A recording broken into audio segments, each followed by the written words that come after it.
Hey, thanks again for joining us on SportsHeads. Sam Morgan, Kevin Cato, Simon Milhan. The game we're going to talk about right now is the Seattle Seahawks, who were 10-5-1 last year against the Green Bay Packers, who were 10-6. And last year, the Green Bay Packers beat Seattle 38-10. Does that make any difference being game one of this season? I think there's a psychological edge, possibly. And I also think that this series between Green Bay and Seattle is generally won by the home team. I think the last 6 home meetings Green Bay have won. Possibly think they're going to do it again. I think we'll see what Green Bay turns up. We know that they predominantly have these slow starts, so maybe it is a good time for Seattle to play Green Bay. And that's how I'm probably looking at it. We don't know what's going to come out, who's going to come out of the blocks. Aaron Rodgers previously hasn't actually had that many snaps actually in pre-season. It looks like they've tried to maybe give him a few more so he doesn't have this slow start. So I think what a game week to have these guys, because you just don't know what's going to come out. When you look at these two teams, are they the top 2 teams in the NFC? That is the big question. Last year, that game that they played, 38-10 victory, Green Bay beat Seattle. That game was in Seattle. It was week 14. But you look at, the Seattle team, they've added Eddie Lacy. You look at them in the past couple years without having beast mode. Is this a completely different team, and what does Eddie Lacy for you bring to that squad? I think, for them, it has been a bit of a change since losing the beast mode. Then definitely, I think we looked at some stats earlier where we saw from 2012 to 2015, 4th or better in rushing yards. 25th last year. That is a big drop, and I think that's obviously going to play an effect. And so hopefully the addition will probably actually help them now and obviously get to where they need to be at the top. For me, it all starts up front, Kev. I think it's the fact the offensive line is not as good, and they've had problems with the interior line as well. I think defensively, they're going to be much better. They've got Sheldon Richardson in from the Jets, who have just got rid of everybody. He's adept against the run, but he's a monster in the 3-point stance or against the rush. So rushing the quarterback. So the interior line is going to be a lot better defensively. I think they're going to rely a lot on defense again, but they allowed 42 sacks last season, which is phenomenal when you've got a mobile quarterback like Russell Wilson. You talk about them on defense. You got Michael Bennett, Richard Sherman. These are the guys that just jump out for you.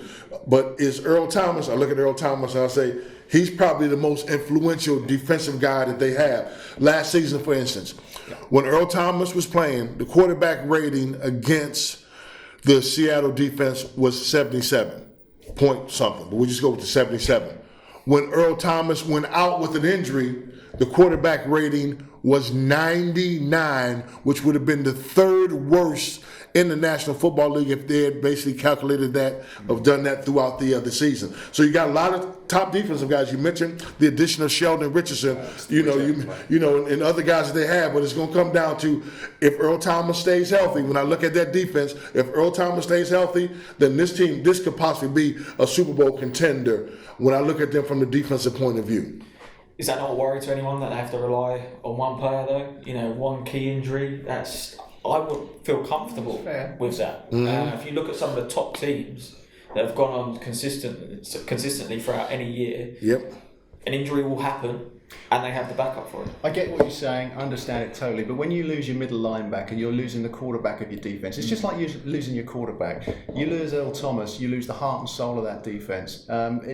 He plays with a massive chip on his shoulder, and it was really noticeable. Kev says that the drop-off defensively was huge last year, and he's back from a broken leg now. He seems fully fit, and they've got extra guys up front like Sheldon Richardson. So there should be a lot more pressure. It should make it easier on the back end. Who you guys like in this game?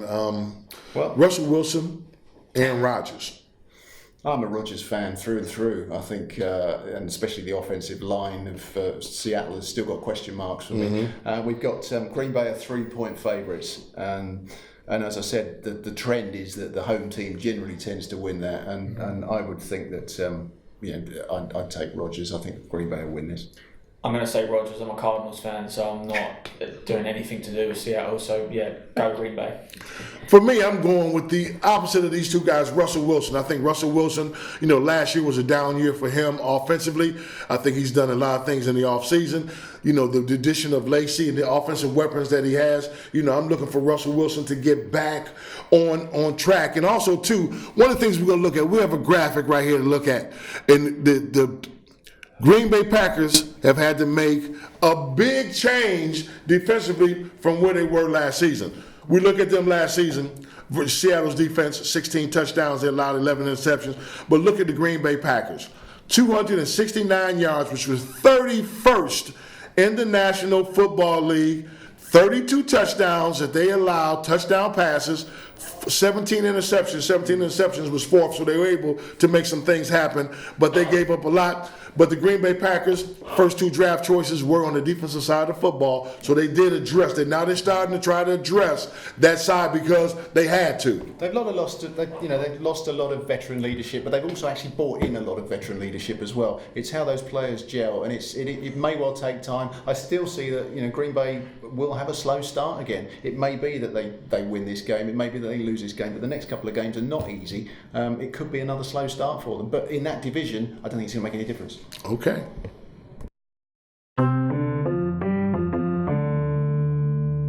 Hey, thanks for watching SportsHeads. Don't forget, you can subscribe to us on YouTube, but you can also hit us on Twitter, Instagram. We would love to hear from you. We're trying to take the program from next level to next level to next level. Enjoy.